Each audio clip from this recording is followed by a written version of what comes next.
Bonjour, j'espère que vous allez bien. Aujourd'hui, on va parler d'une plante qui a toujours été très populaire et ce pour plusieurs raisons.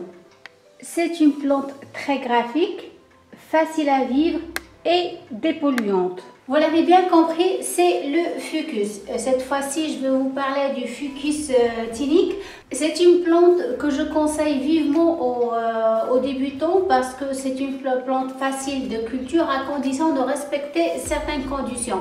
La première des choses, un terreau de qualité. Un arrosage régulier, mais il faut absolument laisser le terreau sécher entre deux. Il faut apporter des engrais à votre plante en printemps et à la fin de l'été. Maintenant, on passe aux conditions de culture. C'est une plante qui adore la lumière, mais sans soleil direct. Vous pouvez toujours la placer dans un endroit où il n'y a pas beaucoup de lumière, mais cette fois, la plante va pousser très lentement. La température, elle peut supporter une température jusqu'à 10 degrés.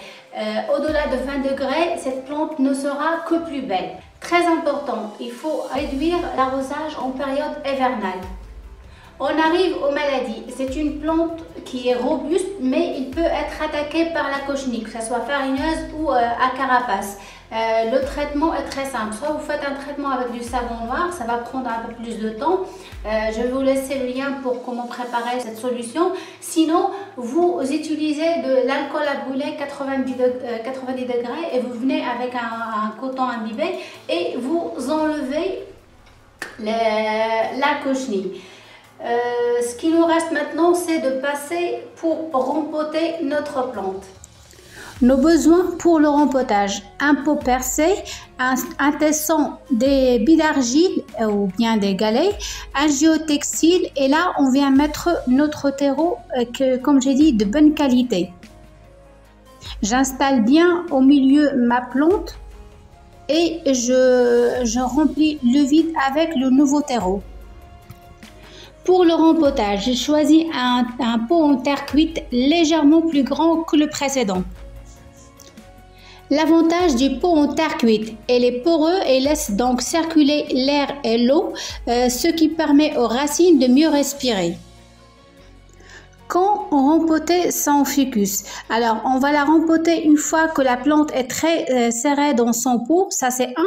Sinon, quand la plante elle perd son équilibre, elle est trop grande et le pot est trop petit, et donc pour son équilibre, on va mettre un pot plus grand. À la fin de mon rempotage, je viens donner un bain de quelques secondes à ma plante. Une fois je ne vois plus de bulles à la surface, je sors mon pot et je laisse s'égoutter. J'ai fait vite parce qu'il fait 9 degrés à l'extérieur. Ma plante est bien installée dans son pot. Je viens nettoyer les feuilles pour que la plante absorbe le maximum de lumière. Je viens aussi contrôler l'eau dans la soucoupe pour l'éliminer. C'est l'ennemi numéro 1 pour les plantes. Alors, s'il y a excès d'eau, les feuilles vont se pencher vers le bas et aussi vous allez constater l'apparition de taches brunes sur les feuilles. Voilà, c'est tout pour cette magnifique plante indémodable et surtout dépolluante et facile à vivre. J'espère que vous avez aimé la vidéo. Si c'est le cas, n'hésitez pas à la liker, la partager et aussi à vous abonner à la chaîne. Merci et à très bientôt. Au revoir.